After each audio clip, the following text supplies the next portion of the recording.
Okay, but otu wa bodi na. Me de Kofi Boachi. Kofi Asante. Okay, obi pede start taking. Ya pede ehu na ma yin pede obenya obotu wa start taking. Taking na obese o start here. Eniam obehia de se obepet drinkers.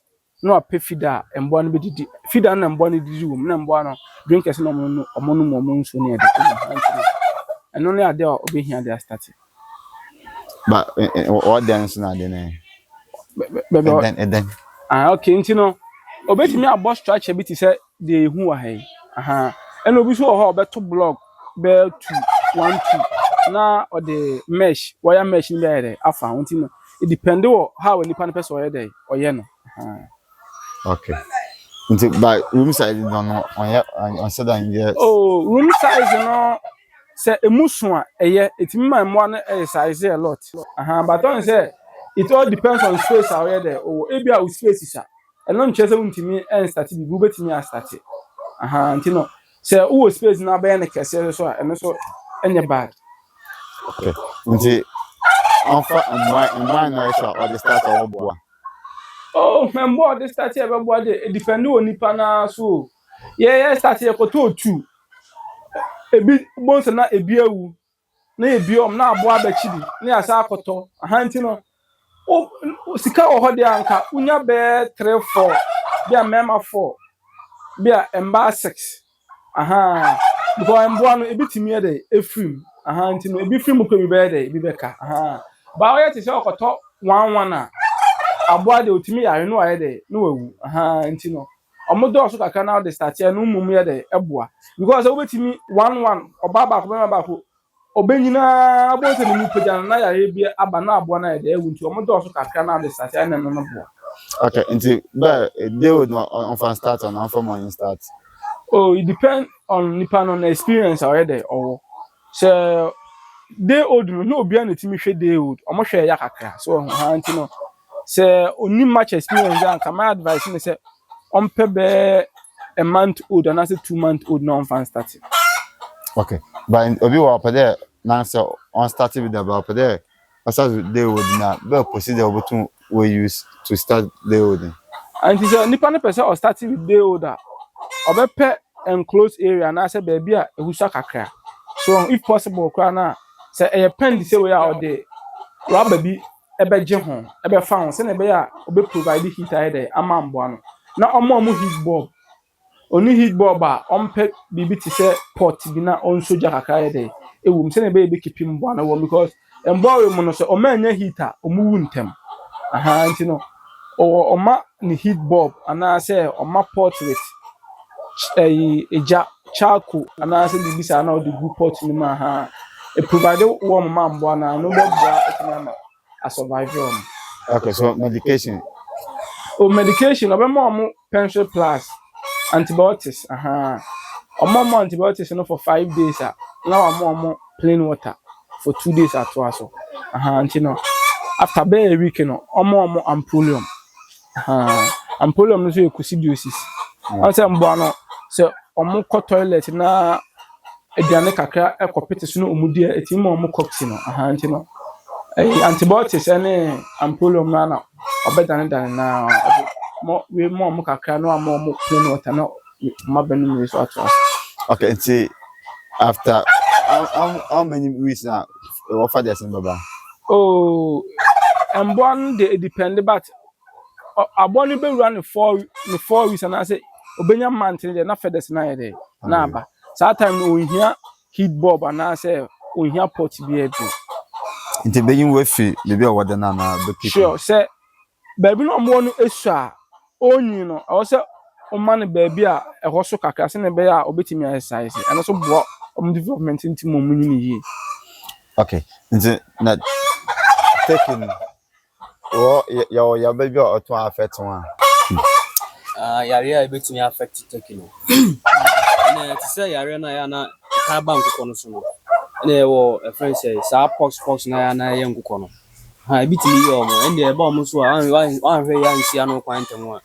Bitimi a spread ya kubu no mu nyina ntintempa na na wa yi sa ba ko na dey. Efi no quarantine baby abede. betumi ahwɛ ne da kosi se ne ho bɛtɔ no nyɛ saa deɛ saa yare no yɛbɔ mo so atimi ku mo pa. Okay. So medication. Anti yare a tie home pa e fe no pause. Foul pause. Esisi wo ma te say the pompo esisi nipa no. Aha na esisi o mani ho na o mo ko na normally e ba ya na e black so no etimi ku mo pa aha nti no aboa no enya be 2 months. Aha na akoto foul pause. Na o de ayede o de awo mo. Nti wo say o de foul pause no wo mo ansa na yare na che wo mo. Normally yare no chini wie na o de wona enya adwuma bi anye de e ma no ha nti no onya be from 2 months ekona also one foul pause. Okay. But take how long? No, what's that what? Take it depends on how I'll be feeding no. But normally 6-7 months no I shall say it. Okay. So auto atumoto nkoso be say. Oh, take it to me at to be 15-20. Yeah, there why me to be 15-20. Okay. So auto the manang so that na the man incubator. Oh, take it in baby na nya there or hatching to bo ha nkoso na be man no bon say when be bounce no was say ni na. Anti no more times omo abitimi hatch but it me ma enkuko so bi local birds bi no omo ehwane ana etimi so ma incubator so bi na incubator so ehwane ama. Okay, into them local birds no fine or actually more. You are obedi akoko nature na be na den. I say local bird ehwane na on say nature aboni fili say ono anemba. Aha ntimi bon say how akoko ehwane o ti hwe ne mba no saa na obehwe turkeys no so obehwe omo kama akopim se omo be pagya feathers be ba omo ho na ye separate omo free maame no ho. But as a impanodi business and or them are now what why akoko no nya ka nanto a won ko fa ya baby amba.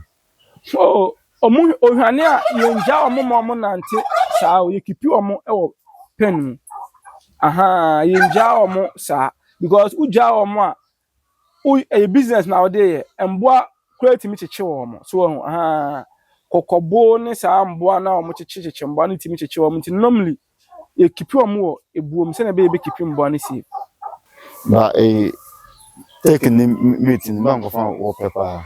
oh taking me to the obi apple so if you are care ba se na do learn that taking wins no obo ho wanya ene ba ye kwa oma and take there me she na hu obi oso nde ochin taki obi a petaki and also take so or nam ne nam e de edos nti no obi a take the me she na nim obi oso on petaki But is it taking na akoko na extra profit umpa. oh and set say akoko layers ni say no ono da bia obeto aye de ama onya nkusua but taking no so na ato no a season nti no mintimi nka say sika wo wem eche we anase sika wo e depend on the nipa person ode ye obu o players no obi so o ha ono taking no ede e na ope nti no meka e bia sika ewu bia sika wo Nti for taking starting a month to otu money ska be say. oh and then checking is say embo na ye no e ma na obi abetobi e ma na at how sales no ekona chika kranti yen she dan fa pen be panto ho say ye check say month bia e benya say na say but e cool The price at on bone egg not on na won ka kan na 41 so to 9. X no ba ko 30 cedis and na day old no 70 cedis ohana fofora but normally ye no e ya nton oni so ohana ya na aton ye hwa abo no be 1-2 weeks e ma ni mummia kakra nsa na aton hanche no no 70 cedis and na egg na 30 cedis enti omu nyini ba no on se e ya na growth no so ene how abo no ekesisi etimi determine price no ahanti etimi de bigi 200 etimi de bigi 250 300 400 mature ones no emema no akese pa na de omoje 1000 ema no ibetum bi ama 600 700 ahanti no it depends Emo no ubetumi anya mboa be for a omo nyina ye matured but obia ne size aha nti no prices ne de normally ana gina how aboa na kese ye de esitie aha Okay, so if I advice what do na mo bia of start. onti advice am de be manipa ne se oni much experience anka onto aboa ni mu amia kakra aha na se wanyini kakra aha na afin so oma ni leaves they say bia better leaf no water leaf ana ibim kan boko aha bitter leaf ni onyono anya onyono bitter leaf nko na water leaf nko bitter leaf na yo onyono eno enyono ene water leaf aha water leaf na ene efe no boko nko na onyono so nko nti boko no utwitwa ema mboa na na se kufu na ya de kontomre aha kontomre hono no so utwitwa o de second twa na nketenkete na de mo ma eboa o man se leaves no esa eye enduro ma mboa no aha nti no mudi o twitwa leaves no aside enkuko feed na de be mo no mo leaves ni bi ka ho ane so bo o ma o ye kama pa. Okay, so what telephone number na what location? Yawo Achiase Nwabeja North. The telephone number is 0246 284 286. Na obetimi so RHA 0544 838163.